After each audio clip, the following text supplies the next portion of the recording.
Wow, it is great to see all of you here. I know you're overbooked for the week. That really encourages those of us here in Congress, because a lot of times people try to discourage me by saying, Jim, you're outnumbered. You don't have enough even Republicans to fight with you on earmarks. But I say I'm not outnumbered outside Washington, D.C., because I hear from all of you.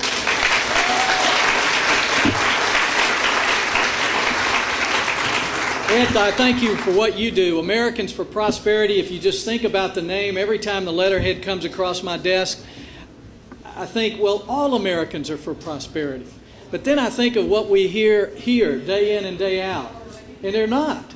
There are too many people up here that are more interested in power and control and conformity, and they get that by taking your money and spending it, buying votes, giving favors. We've got to stop it. And I'm encouraged that we can stop it, because I have seen in my short time in the Senate that we really are still a government of the people, and that you can come here, whether it's your voices or your emails or on your feet today, and you can change things. You can back members down. You can elect people who can make a difference, and we need to do it in 2008. The stakes have never been higher in our country in 2008. There's never been a better time for you to be here, because on the Democrat side, we're going to have probably the best salesman of socialism in the world running against us. And we need candidates who can go out and talk about why freedom does work and how it works and how it can make us all prosperous. And as Republicans, that our goal is to make freedom work for everyone. And that's no, Republicans are offering more, not less, and I want to talk about that. I want to thank John McCain. He basically covered all my points, so I can set aside my notes and I can just talk to you as somebody whose heart is in the same place that yours is. And I want to thank you, first of all, just for believing in something, believing in our country and the things that make us great, and remembering that we are unique in so many different ways as a nation. And that you care enough to work and to fight, to raise your voices, and to take back this government. Now, you need to remember that this building you're in is yours. It doesn't belong to senators, and that Capitol across the street is yours. This is your Capitol, it's your government, and it's your country. Republicans have our backs against the wall, and we deserve it. We made promises in 1994, and for a while we kept them. When we changed the welfare system, I mean, we do have tax cuts in place, but in so many places we did not keep our promise, and the biggest place was in spending.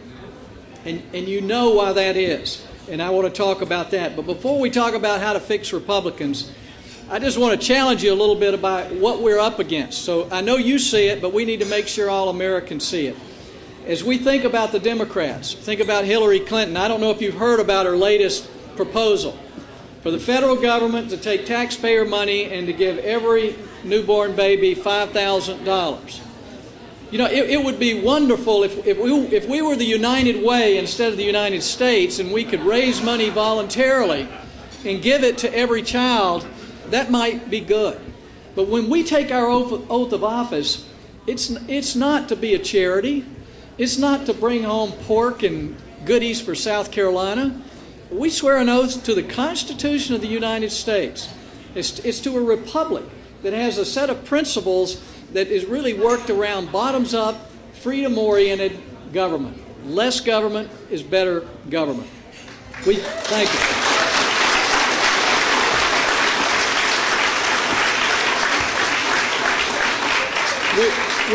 We know Hillary Clinton unashamedly is pushing national health care, and she's going in the back door through a children's program. Who can vote against children? And who can vote against veterans? Who can vote against retirees? On every bill, when they expand the government, they're putting something on there where they can go out and say the president is voting against children. We've got to help poor children, but we don't need families making $80,000 a year, some of them paying the AMT, getting free health care for their children. Because what we need to do is recognize that the reason there's so many uninsured people in this country is that this Congress has made it almost impossible for individuals to have access to a health insurance policy that they can afford and own and keep. We give deductions to businesses for buying health care, but not an individual. We won't allow an employer to, well, thank you.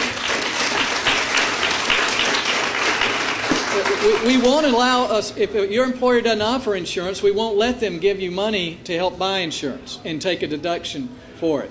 We prohibit that. We won't let an employer just put money in your health savings account so you can buy your own insurance. We won't let someone living in South Carolina buy a health insurance policy from North Carolina if it's more what we want.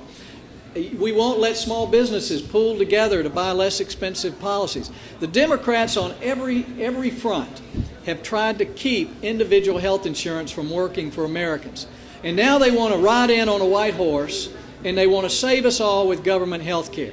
And that's what they do across the board, is they make it hard for freedom to work, and then they want to save us with more government programs. And I hope you're here to help me stop that. What Democrats are doing...